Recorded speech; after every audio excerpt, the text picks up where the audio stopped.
not always the sharpest tool in the shed. But when it works, it works. Hey guys, welcome back. We are preparing to go to Mid-Atlantic Overland Expo next week. So we have a huge list, well, not so big of a list of things that we have to do beforehand to the camper, which we're gonna show you, and hopefully well, you'll get to see. We're gonna do time lapse, so if there's any questions, just feel free to write to us and we will get back to you. Thanks so much. And we're back. Let me show you guys how we are going to correct a couple mistakes and some new improvements on a couple items that we need to fix. Number one, let's start with this. This is a high density foam that we originally purchased to put right here where the roof meets the wall. We had the plan of putting it like this to get a good seal. It's really not needed, but I already have it. So what I'm gonna do is cut it in half, and as you can see, I put a little bit right here because I wasn't happy with the way it came out. This one's pretty tight, although I put a little piece here already, but this one here is not very tight. So we're just gonna add the foam all the way around, the seal all the way around, and to make it a little bit tighter, it will look something like this. Number two, okay, this it's kind of like a cage to keep your stuff from moving around, right? This particular truck, this is the 2018 Silverado, my understanding is that the interior of the bed is wider than the old models. That being said, this thing right here is not, it doesn't adjust out enough that this guy's right here will be able to clip into the wall here. Not only that,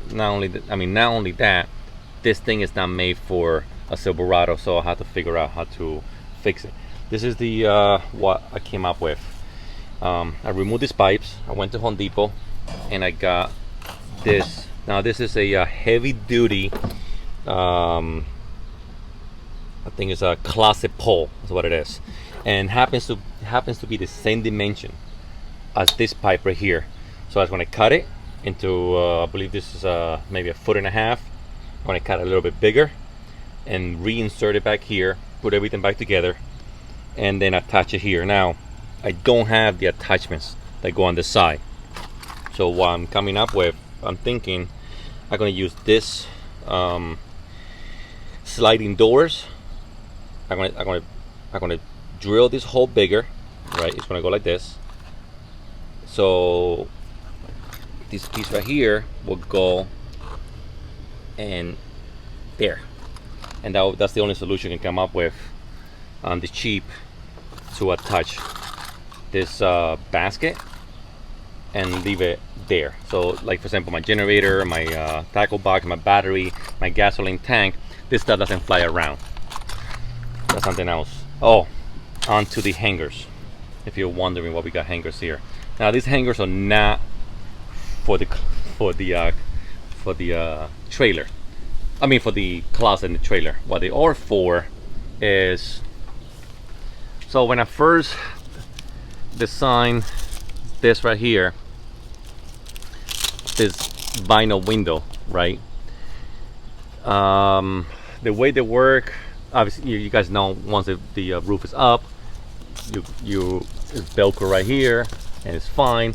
But the problem is that we having is in the summertime, obviously it gets really hot, and you want to have plenty of air movement inside. So the first time was a couple weeks ago, right? It was really hot, and we just roll this window up like this, the vinyl window up, and then I had a piece of. We went camping in the record-breaking heat. Yeah, Bass River. So we did it like this, and then I just got some wire and I just made like a hook like this, and I put it through here, and it was just like this. And then it started to rain, and I had to run out in the rain to put everything down so we didn't get any water inside. Second trip was to Lackawanna State Park. I still didn't have a solution for it, so I walked around and I got a bunch of sticks and I just wedge a stick right here on top of the window to the bottom of the vinyl window, and that kind of gave me the idea how to correct this problem once and for all. So this is what we came up with. Let me show you guys here now. So I went to a dollar store. I got 9 hangers, plus these suction cups here. It's all $4.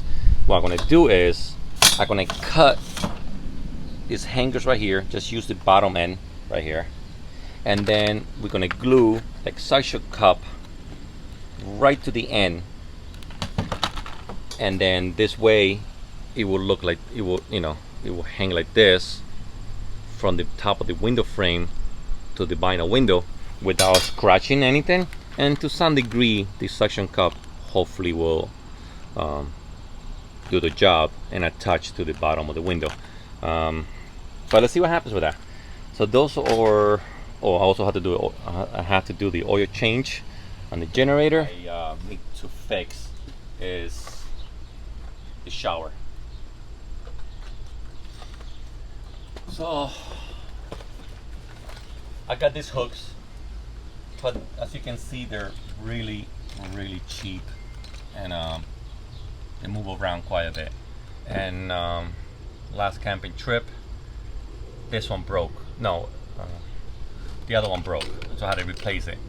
So we ended up doing is, my wife went out to a hardware store yesterday, and we got these hooks here. I think they're called shoulder hooks. Anyway, so as you can see, the back end right here is like a washer. It's a lot bigger. Let me show you. Let me take this one off.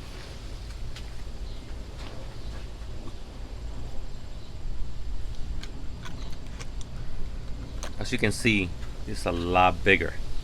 So this will create a much stronger support for the entire shower than this. Actually, you can actually see this right here. It's already bending. So this is the proper way of doing it. So we're gonna install this, and this will be a lot simpler as well. We have so much to do. We're gonna start now. I'm gonna film everything time lapse just because there's so much to do, and that's only half of it. So you gotta do the water tank, hook up all the hoses, clean the back of my truck. What else? Yeah, that's about it. So see you guys in 30 minutes. It'll be done. All right, later. One thing I forgot to mention was this right here was a quick solution because I didn't have this set up already. As you can see, just a simple 1x3 with a 2x3 in the back that will wedge right between the fender wells, and that was it. So now this is gone, and I'm gonna have a real setup here with this. So yeah, that's what I forgot to mention.